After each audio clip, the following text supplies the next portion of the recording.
እነዚህ ሰባት አጥንቶች አንገታችን ውስጥ ናቸው ያሉት አንዱ ባንዱ ላይ አቀማመጣቸው ወሳኝ ነው ትክክል በመሆናቸው ከምናክማቸው ታካሚዎች ውስጥ ኦልሞስት አንድ ሁለተኛው የአንገት ህመም ዲቨሎፕ አድርጎ የመጡ ታካሚዎች ናቸው። የእጆቻችን ጥንካሬ ቅልጥፍና ስራ መስራት የምንችለው በዋነኛነት የአንገታችን ያከርካሪ አጥንት አቀማመጥ ትክክል ሲሆን አሁን አንድ ሰው ቀጥ ሲል ራሱን ብቻውን ብንመዝነው 6 ኪሎ ምናምን ነው የሚሆነው። ጤና ይስጥልኝ ተመልካቾቼ እንደምን ከረማችሁ? ሁሌ በሳምንቱ እሁድ ከረፋዱ 4 ሰዓት ጀምሮ ወደ እናንተ የሚቀርበው የኔቪስ ጤና ፕሮግራማችን እነሆ ጀምሯል። እኔ ዶክተር ሶፎንያስ ቢኒያም እባላለሁ።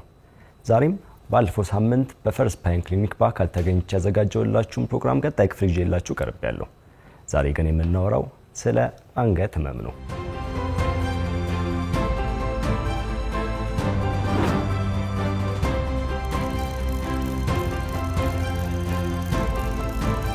የአንገት ህመም ያው በጣም ኮመን ነው። በተለይ የአንገት ህመም፣ የወገብ፣ የጉልበት፣ የትከሻ ህመም በጣም አሁን ከድሮ እጅግ በጣም ኦልሞስት እየተበራከተ መጥቷል። ከዛ ውስጥ አሁን የአንገት ህመም ኦልሞስት ከምናክማቸው ታካሚዎች ውስጥ ኦልሞስት አንድ ሁለተኛው የአንገት ህመም ዲቨሎፕ አድርጎ የመጡ ታካሚዎች ናቸው። ምናልባት የነኚህ የቴክኖሎጂ መበራከትም ሊሆን ይችላል፣ አንዳንዴ ላይፍ ስታይላችንም ሊሆን ይችላል። ዶክተር ድሪባ እንደነገሩን የአንገት ህመም የተለያዩ ምክንያቶች አሉት።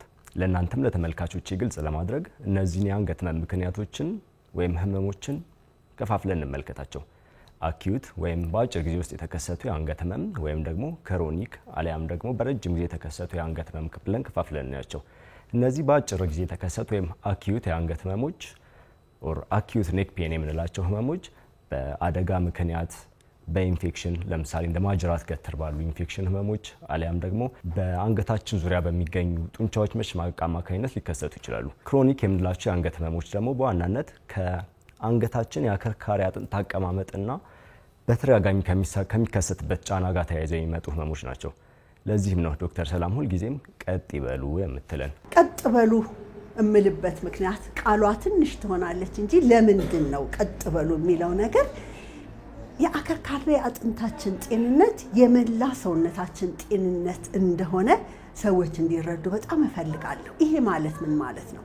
የአከርካሪ አጥንታችን እንግዲህ እንደሚታወቀው ከራስ ቅሉ እንጀምርና ከዛ አንገታችን አለ። አንገታችን ውስጥ 7 አጥንቶች አሉ። እንደውም በዚህ አጥንት ሞዴል ባመላክት እነዚህ 7 አጥንቶች አንገታችን ውስጥ ናቸው ያሉት አንዱ ባንዱ ላይ አቀማመጣቸው ወሳኝ ነው ትክክል በመሆናቸው ከነሱ የሚመጡት ነርቮች ግን በብብታችን ያልፉና እጆቻችን ጋር ይመጣሉ። የእጆቻችን ጥንካሬ ቅልጥፍና ስራ መስራት የምንችለው በዋነኛነት የአንገታችን ያከርካሪ አጥንት አቀማመጥ ትክክል ሲሆን አለበለዚያ ምን ይሆናል? ከዚህ የሚመጣው ነርቭ በብብት አልፎ እጃችን ጋር በደንብ ካልደረሰ ሰዎች ብዙ ጊዜ ምን ይላሉ? ወይ 1 ኪሎ ሙዝ እኮ ይዤ መግባት ቤት ያቃተኝ፣ መጻፍ አቃተኝ፣ ፊርማዬ እኮ ተለወጠብኝ፣ እጄ ተንቀጠቀጠብኝ፣ ዛለብኝ፣ ሌሊት ስተኛ ይደነዝዘኛል የሚሉበት ምክንያት። ስለዚህ የአንገታችን አጥንት ትክክል መሆን አንደኛ ወሳኝ ነገር ለእጃችን ነው። ዶክተር ሰላም እንደነገረችን የአንገት ህመም አንገት ላይ ብቻ ሳይሆን ህመሙ አንዳንዴ ወደ ትከሻችን፣ ወደ ጀርባችን እንዲሁም ወደ እጃችን ሊመጣ ይችላል። ይህም ምክንያቱ ከአንገታችን ስር የሚወጡ ነርቮች በተለያየ የአንገታችን አከርካሪ አጥንቶች ውስጥ ስለሚያልፉና እያንዳንዱ የአንገታችን ያከርካሪ አጥንት ላይ የሚፈጠር ጫና ነርቭን ስለሚጫነው ወይም ኮምፕረስ ስለሚያደርገው ህመሙ ነርቭ ሰፕላይ የሚያደርግበት ቦታ ድረስ ሊደርስ ይችላል። ይህም ለምሳሌ በ3ኛውና በ4ኛው አንገታችን አጥንት መገጣጠሚያ ላይ የሚፈጠር ህመም ከሆነ በሱ ስር የምታልፍ ነርቭ ጫና ስለሚፈጠርባት እስከ እጃችን፣ ትከሻችን እንዲሁም ጀርባችን ጋር ሊደርስ ይችላል ህመሙ። በዚህም ምክንያት የአንገታችን ህመም ከአንገት ህመም ባለፈ የእጅ መጠዝጠዝ፣ መስነፍ እንዲሁም ማቃጠል፣ የትከሻ ህመም፣ የጀርባ ህመም ተያያዥ ሆኖ ሊከሰት ይችላል። ስለ አንገት ህመም ስናነሳ በዋናነት 4 ነገሮችን ማንሳት እንችላለን። የመጀመሪያው ኔክ ፔን ዊዝ ሞቢሊቲ ዴፊሲት የምንላቸው ነው። በተለይ አንገት አካባቢ የሚገኙ የጡንቻችን መኮማተር ሊሆን ይችላል፣ ዲስክ አካባቢ ላይ ትንሽ የመጣበቅና ለመንቀሳቀስ የመቸገር አይነት ነገሮች ሊኖሩ ይችላሉ። ሌላኛው ኔክ ፔን ዊዝ ራዲኩሎፓቲ የምንለው ነው። ምን ማለት ነው? በተለይ አንገታችን አካባቢ የሚገኙ ዲስኮቻችን ላይ ትንሽ ጫና በሚኖርበት ሰዓት ነርቮች አሉ። ነርቫችን ላይ ጫና ሲኖር ህመሙ እስከ እጃችን ጣት ድረስ ስለሚሄድ ይህንን ኔክ ፔን ዊዝ ራዲኩሎፓቲ ብለን እንጠራዋለን። ሌላኛው ኔክ ፔን ዊዝ ሄዴክ ነው የምንለው። በተለይ የላይኛዎቹ ወይም ደግሞ ዲፕ የሚገኙ መስሎቻችን ላይ በተወሰነ መልኩ ጫና ነገር ሲኖር የተወሰነ ሄዴክ፣ ቴንሽን አይነት ነገሮችን ሊፈጥር ይችላል። ሌላው ኔክ ፔን ዊዝ ፖስቸራል ሲንድረም ነው የምንለው። ብዙውን ጊዜ በተለይ ከአቀማመጣችንም ሊሆን ይችላል እና አንገታቸውን ወደ ቀኝም ወደ ግራም ወደ የትኛው መጣጥፎ የሚቀመጡ ከትከሻቸው በደንብ ቤንድ አድርገው ወይም ራውንድ አድርገው የሚቀመጡ ሰዎች ላይ ብዙውን ጊዜ የሚያጋጥም ነው። በዋናነት ግን ይሄ ፖስቸራቸው ጥሩ ሳይሆን የሚከሰት የአንገት ህመም ነው። በተለይ ደግሞ ስልካችን ዶክተር ሰላም እንደምትለን ረጅም ሰዓት አቀርቅሮ ስልክን መጠቀም አንገታችን ላይ 30 ኪሎ የመሸከም ያህል ነው ትለናለች። ስለዚህ ረጅም ሰዓት አንገታችን አቀርቅረን በምንጠቀም ሰዓት 30 ኪሎ እንደተሸከምን ያህል ቁጠሩት። ምናልባት ቴክኖሎጂው እየገደለን ሲሆን እንዴ በተለይ አሁን ይሄ ስልክ ብዙ ነገር ጠቅሞናል፣ ግን በጣም ብዙ የጎዳን ይመስለኛል። አንዳንዴ በቃ እዛ ውስጥ ተሰምጦ የሚውለው ሰው በጣም ብዙ ነው። የሚገርምሽ መሰመጡ የወሬዎቹ ጥቅምና አለመጥቀም እንዳለ ሆኖ ከዛ ባሻገር ደግሞ አንገቱ እንዲህ ተሰብሮ ነው የሚውለው ሰው። የሚገርምሽ ይሄ አንገት እንዲመታጠፍ እንዴት ለዚህ ለአውቶኖሚክ ነርቨስ ሲስተም እንዴት ትልቅ እንትን እንዳለው ልነግርሽ አልችልም። አሁን አንድ ሰው ቀጥ ሲል ራሱን ብቻውን ብንመዝነው 6 ኪሎ ምናምን ነው የሚሆነው። እንደዚህ በሚታጠፍበት ጊዜ ማጅራቱ ላይ 5 እጥፍ ሆኖ ይሄ እንደ 30 ኪሎ እንደዚህ አንገቱ ላይ ነው የሚሸከመው ማለት ነው። 30 ኪሎ ማለት የ6 የ7 ዓመት ልጅ አንገቴ ላይ ተሸክሜ እንደዚህ መዋል ማለት ነው። I don't know if you recall ድሮ ማጅራት መቺ የሚባል ነገር ነበረኛ ሀገር። እከሌ እኮ ማጅራቱን ተመቶ ዱብ ብሎ ሞተ። ማጅራት ውስጥ ምንድን ነው ያለው? አንገታችን ውስጥ ያለው የነርቭ ስርዓት በጣም ሴንሲቲቭ ነውና እዛ ላይ ያንን ያህል ጫና አድርጎ መዋል ትክክል ማሰብ እንኳን የሚቸግረን ነገር ይመጣልና አንደኛ ይሄንን ነገር ማቆምላለሁ። ዶክተርዬ አሁን እያልሽኛለሽ እኔ ጎንበስ ብዬ ስልኬን እንደዚህ ስል 30 ኪሎ ማጅራቴ ላይ እንዳለ ነው የሚፈጥረው ጫናና ውጥረት። ኦኬ ስለዚህ ይሄንን ነገር እንቆጥበው፣ ቀና እንበል፣ አንገታችን እንደዚህ እናርግ፣ ነርቭ ስርዓቱ ትክክል እንዲሆን ሜካኒካሊም ጫና እናመጣበታለን አውቶኖሚክ ነርቨስ ሲስተሙ ላይ። እንደዚህ ብለን ስንል አተነፋፈሳችን ሁሉ ይረበሻል። ለአንገት ህመም ስናነሳ ያው ብዙ ነገሮችን ማንሳት እንችላለን። አንደኛው መነሻው ምንድነው ብለን ብንጀምረው ከብዙ ነገር ጋር መያያዝ እንችላለን። የመጀመሪያው ምናልባት ከስራችን ሁኔታ ጋር መያያዝ እንችላለን። በተለይ ለረጅም ሰዓት በቢሮ ውስጥ ሊሆን ይችላል፣ በስራ ቦታችን ሊሆን ይችላልና ከአንገታችን ከትከሻችን ብዙውን ጊዜ አቀርቅረን በምንሰራበት ሰዓት፣ ከባድ ነገር በምናነሳበት ሰዓት፣ ቦርሳ በሚያንጠለጥሉ ሰዎች ላይ ከምንም በላይ ደግሞ ለረጅም ሰዓት ከአንገታቸው አቀርቅሮ ስልካቸው ለረጅም ሰዓት የሚያዩና ለረጅም ሰዓት ከአንገታቸው አቀርቅሮ የሚጽፉ ሰዎች ላይ ብዙውን ጊዜ ኮመን ነው። ህክምናዎቹን ደግሞ እንመልከት። አኪዩት የምንላቸው ለምሳሌ እንደ ኢንፌክሽን ያሉትን ህመሞች በአንቲባዮቲክስ እናክማቸዋለን። ክሮኒክ የሆኑትን ለምሳሌ ከአጥንታችን ከመስላችን ወይም ከጡንቻችን ጋር እንዲሁም ከነርቫችን ጋር ተያይዘው የመጡ ህመሞችን ግን በዋነኛነት የካሪዮፕራክቲክ እንዲሁም የፊዚዮቴራፒ ህክምናዎችን ይፈልጋሉ። ይህንን አገልግሎት በሰፊው በፈርስት ፓይንት ተመልክተናል። ማንኛውም የአንገት ህመም አለኝ ብሎ የሚያስብ ማንኛውም ታካሚ ያው መጀመሪያ ወደ ህክምና ተቋም ሄዶ ምርመራ ማድረግ መቻል አለበት። አካላዊ ምርመራ ወይም ፊዚካል ኤግዛሚኔሽን ሊሆን ይችላል። ሌሎች ምርመራዎችም እንዳስፈላጊነቱ ከተደረገ በኋላ ያው የሚሰጡ ህክምናዎች አሉ።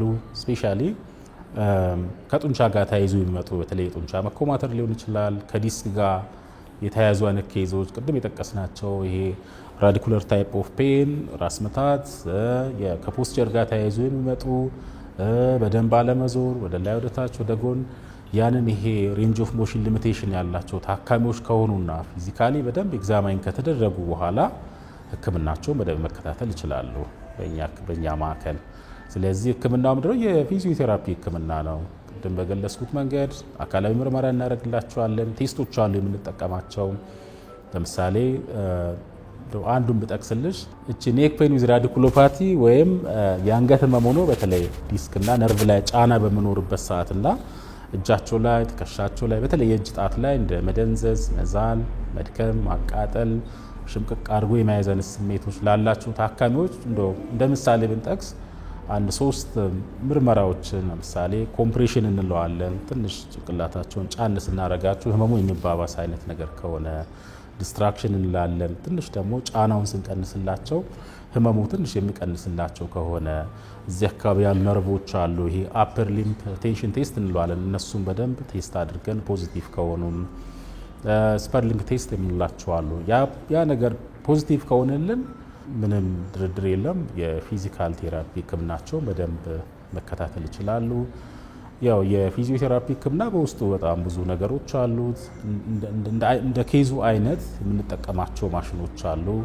ለምሳሌ ማኒፑሌሽን ሊሆን ይችላል። አንገት ትከሻ አካባቢ የተዛነፉ ቨርተብራል ቦኖች አቀማመጣቸው ጥሩ ካሉ እነሱን ማስተካከል፣ ምናልባት አንዳንድ ደግሞ ደከም ያሉ ጡንቻዎች ካሉ እነሱን የማጠንከር ስራ፣ የሬንጅ ኦፍ ሞሽን ሊሚቴሽን ያላቸው ታካሚዎችን እነሱን ደግሞ በደንብ ቀለል ያሉ ሬንጅ ኦፍ ሞሽን ኤክሰርሳይሶች አሉ። እነሱን በማሰራት ሰርቫይካል ትራክሽን የምንለው በተለይ ይሄ ወደ ታች ለሚሄደው ስሜትና አንገት ትከሻ አካባቢ ላይ የጡንቻ መኮማተር ላላቸው ታካሚዎች ሰርቫይካል ትራክሽን የምንላት ማሽን አለች። እሱን ተጠቅመን በደንብ ማከም እንችላለን። ሰርቫይካል ትራክሽኑ ምንድነው የሚያደርገው? ዲስክልና ነርቭ ላይ ጫና የፈጠረውን ነገር እነሱን ለማላቀቅ ነው የምጠቅመን። 10-15 ደቂቃ ያው የራሱ መለኪያዎች አሉት። የታካሚውን ክብደት ለክተን በዛ መሰረት ያው 10-15 ደቂቃ ቁጭልና ወደ ላይ ትንሽ አንጋርጎ ነው የሚይዘው። ነርቭ ላይ ያለውን ጫና የጡንቻ መኮማተር ሊሆን ይችላል። በብዙ መንገድ እሱን ተጠቅመን ማከም እንችላለን። እኔም እንደው ትንሽ አንገቴና ማርጋኝ ፈርስት ፓይን ክሊኒኮችን ጎብኝቻቸው ነበረ። ብዙ ምርመራዎች ከተደረጉኝ በኋላ ከተሰጡኝ ህክምናዎች ውስጥ አንዱ የሰርቫይካል ትራክሽን ወይም እቺ አንገታችን ሳብ የምታደርገው የህክምና አይነት አንዷ ነች። ቅድም ከጠቀስኳቸው ህክምናዎች ውስጥ አንዱ ኔክ ትራክሽን ወይም ሰርቫይካል ትራክሽን ይባላል። በተለይ ይሄ አንገት አካባቢ የሚገኙ ዲስክ ላይ ነርቮች ላይ ትንሽ ጫና ነገር ካለውና የታካሚው ስሜት ወደ እስከ እጅ ድረስ የሚሄድ ከሆነ ይሄ ማሽን በደንብ ያስፈልገናል። ይሄንን ለማድረግ መጀመሪያ ቅድም ብያለሁ የአካላዊ ምርመራ ካደረግን በኋላ ቴስቶች አሉ። እነሱ ቴስቶች ፖዚቲቭ ከሆኑልን በኋላ ለምን ያህል ደቂቃ ኪሎም ጭምር በምን ያህል እንደሚጎትት ያው በደንብ ካልኩሌት አድርገን ነው የምንጠቀመው። እዚህ ጋር የምናያቸው ቁጥሮች አሉ። ምሳሌ ለምን ያህል ደቂቃ ከ10 እስከ 15 ደቂቃ ነው የሚለው በቅርብ የወጡ ሪሰርቾች። ሰዓቱን ተጠቅመን እናክመዋለን። ስስብ ራሱ ምን ያህል ደቂቃ ምን ያህል ሰከንድ መሳብ እንዳለበት እዚህ ጋር በደንብ አጀስት እናደርጋለን። ሰዓት አለ ከ10 እስከ 15 ደቂቃ አጀስት እናደርገዋለን። ታካሚያችን እንዴት ነህ? ሰላም ነው። ስለዚህ በተለይ አንገት አካባቢ የሚገኙ ዲስክ ላይ ነርቮች ላይ የጡንቻ መኮማተር ሊሆን ይችላል ከኋላ በኩል እነሱ ላይ ትንሽ ጫና ነገር ካለ ያንን ለማላቀቅ ነው የምጠቅመንና ምናልባት የተወሰነ ሄዴክ የማዞር አይነት ነገሮች ሊሆኑ ይችላሉ። ታካሚው ልክ ከ10 ከ15 ደቂቃ በኋላ ሲጨርስ እዚቹ ለ1-5 ደቂቃ እንዲያርፍ እንመክረዋለን። ዶክተር ሰላምም ዶክተር ድሪባም እንደነገሩን አንገታችን ላይ ከፍተኛ ጫና ከሚያሳድሩ ነገሮች ውስጥ ረጅም ሰዓት ስልክና ኮምፒውተራችንን መጠቀም ነው። ታዲያ አንዳንዶቻችን እንደ የሥራ ጉዳይ አስገዳጅ ይሆንብንና ለረጅም ሰዓት ስልክና ኮምፒውተራችንን መጠቀም ይኖርብናል። እኛስ እንደው ስንታመም ብቻ ነው ወደ ጤና ተቋም መሄድ ያለብን ወይስ እንደው የአንገት ህመምን ለመከላከል በቤታችን ማድረግ የምንችላቸው ነገሮች ይኖራሉ?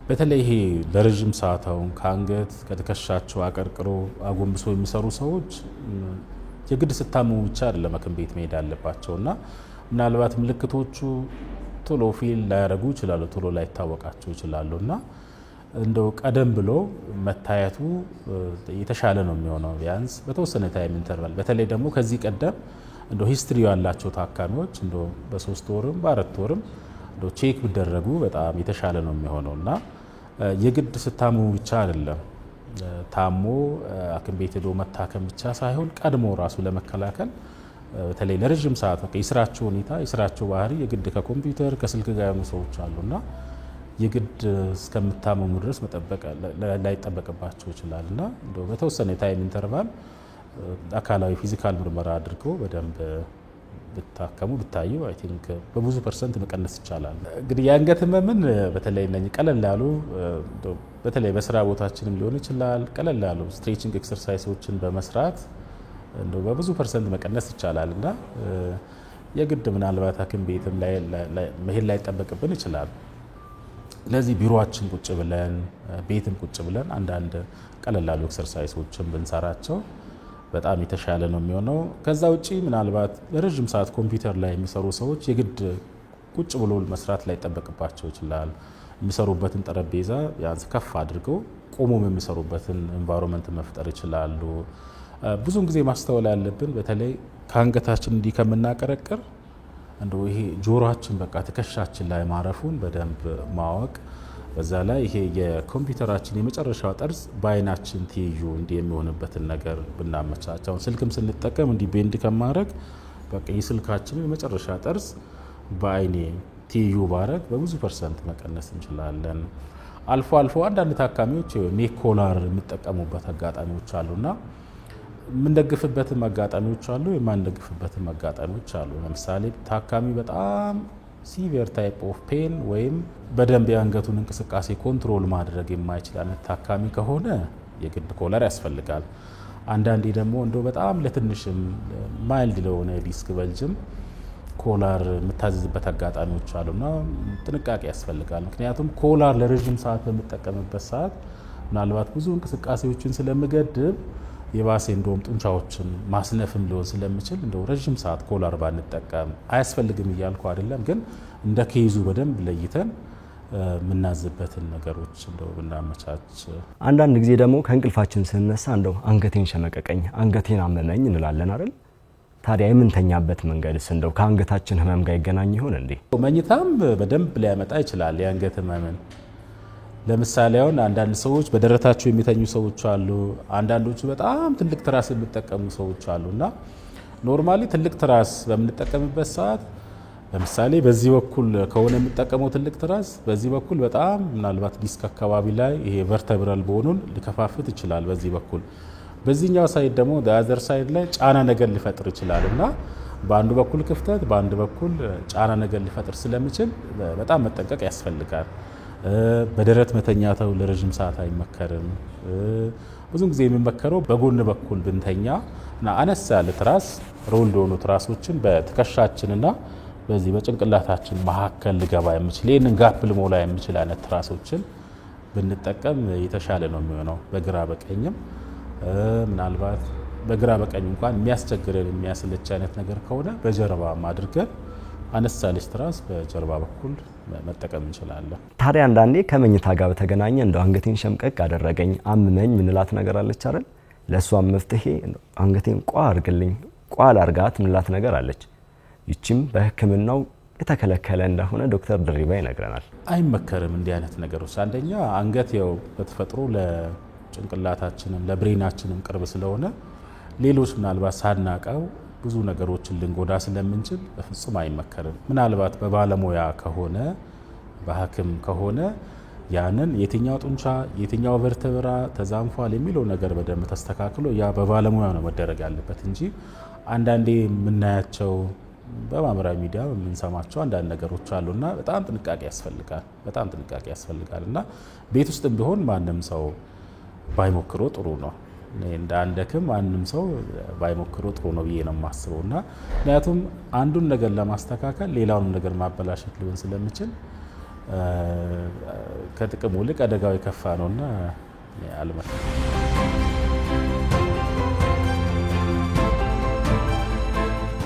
አሁን እንኳን ከድሮ አንፃር በጣም የተሻለ አዌርነስ አለ። ድሮ የፊዚዮቴራፒ ሕክምና ምንድነው? የት ነው የሚሰጠው? ኢቭን ሕክምና ምንነቱን ራሱ ብዙ የማያውቁ ታካሚዎች አሉ። ነው ታካሚ ብቻ ሳይሆን ሐኪሞቹ ራሱ አያውቁትም።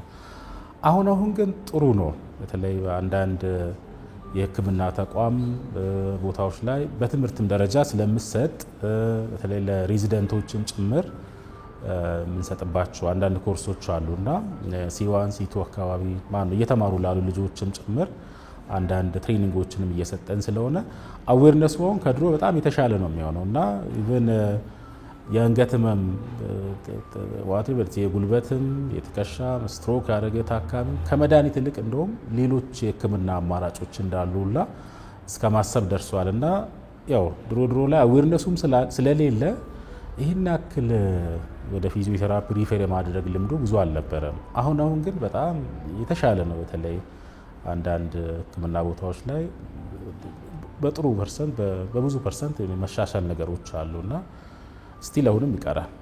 አሁንም በደንብ ስራ ይፈልጋል። በደንብ መስራት አለብን። በህክምና ተቋማት ሄደን ስለምናገኛቸው ህክምናዎች እነ ዶክተር ድሪባ እነ ዶክተር ሰላም ነግረውናል። ታዲያ በቤታችንስ ምን ማድረግ እንችላለን? ምን አይነት እንቅስቃሴዎች የአንገታችን ህመም ለማስታገስ ይረዱናል ወይም ደግሞ የአንገታችን ህመም ለመከላከል ይረዱናል የሚሉትን ደግሞ እኔ ላሳያችሁ። በነገራችን ላይ ከፍተኛ አንገት ህመም፣ ትኩሳት፣ የመደንዘዝ ስሜት እንዲሁም አንገታችሁ በአደጋ ምክንያት የተጎዳ ተመልካቾቼ ይህን እንቅስቃሴ ከመስራታችሁ በፊት ሐኪማችሁን ብታማክሩ ላለው። የመጀመሪያው እንቅስቃሴ ትራፒዚያ ስትሬች ይባላል። ይህንን እንቅስቃሴ ለመስራት አንድ እጃችንን በመቀመጫችን ስር እናደርጋለን። ቀጥ ብለን በመቀመጥ አንገታችንን ወደ ተቃራኒ አቅጣጫ ዘንበል እናደርገዋለን። ይህም ትራፒዚያስ የተባለውን ጡንቻ ለማሳሳብ ይረዳናል። አንገታችን በደንብ ከተለጠጠ በኋላ በቀስታ አንድ እጃችንን ጭንቅላታችን ላይ በማድረግ ለ20 ሰከንድ ይዘነው እንቆያለን። ይህንንም እንቅስቃሴ በተቃራኒው ሳይድ እንደግመዋለን። ሙሉ እንቅስቃሴውን በቀን ውስጥ 2 ወይም 3 ጊዜ እንሰራዋለን።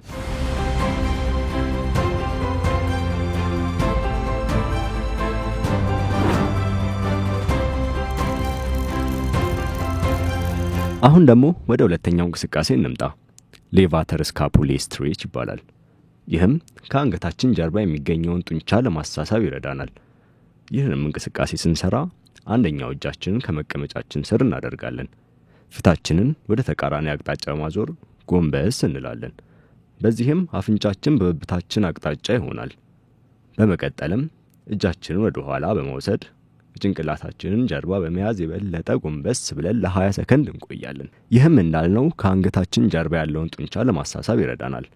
እንቅስቃሴውንም እንደቀደሙት ሁሉ በቀን ውስጥ 2 ወይም 3 ጊዜ እንደግመዋለን።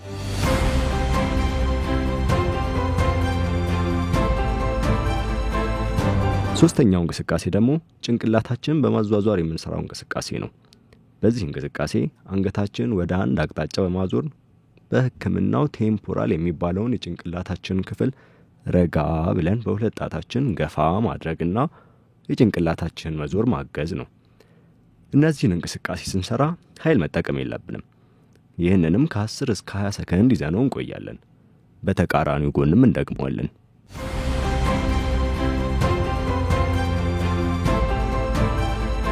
አራተኛው እንቅስቃሴ ሃንድ ፍሌክሽን ስትሬች ይባላል።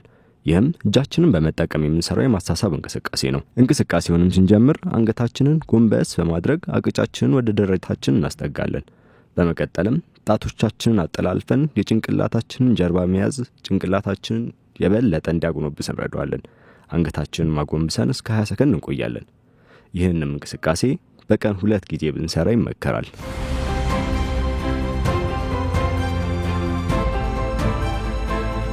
አምስተኛው እንቅስቃሴ ሄድ ኤክስቴንሽን ስትሬች ይባላል።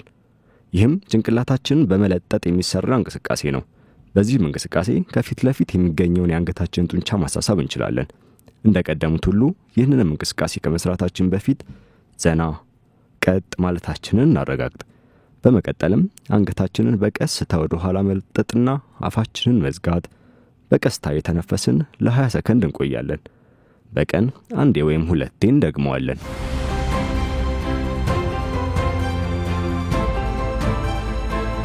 ስድስተኛው እንቅስቃሴ ደግሞ ስቴርኖክሊዶማስቶይድ የተሰኘውን የአንገታችንን ጡንቻ ለማሳሳብ የሚረዳ ሲሆን በመጀመሪያው እንቅስቃሴ እንዳደረግነው ጭንቅላታችንን ወደ አንድ አቅጣጫ በቻልነው መጠን ማዘንበልና ፊታችንን በተቃራኒው አቅጣጫ ዙረን ከ10 እስከ 20 ሰከንድ መቆየት። ይህንንም በተቃራኒው አቅጣጫ እንደግመዋለን።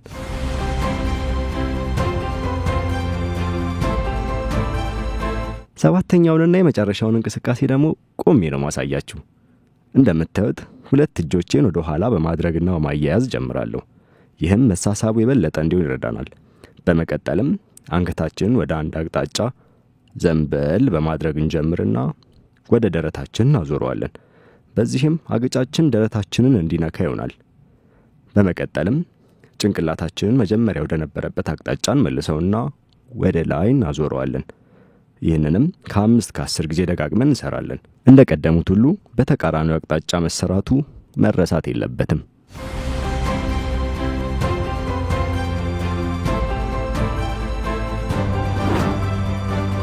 ለዛሬ ላሳያችሁ የመጣሁት 7 እንቅስቃሴዎች እነዚህ ናቸው። እንቅስቃሴዎቹን በመታደርጉበት ጊዜ በጣም በዝግታና በቂ ትንፋሽ እየወሰዳችሁ መሆን አለበት። ማንኛውንም እንቅስቃሴ በመታደርጉበት ጊዜ ድንገተኛ ህመም፣ የመደንዘዝ ስሜት፣ ወደ እጅና ትከሻ የሚሄድ ህመም የሚሰማዎት ከሆነ እንቅስቃሴውን በማቋረጥ የጤና ባለሙያ ማማከር ይጠበቅባችኋል።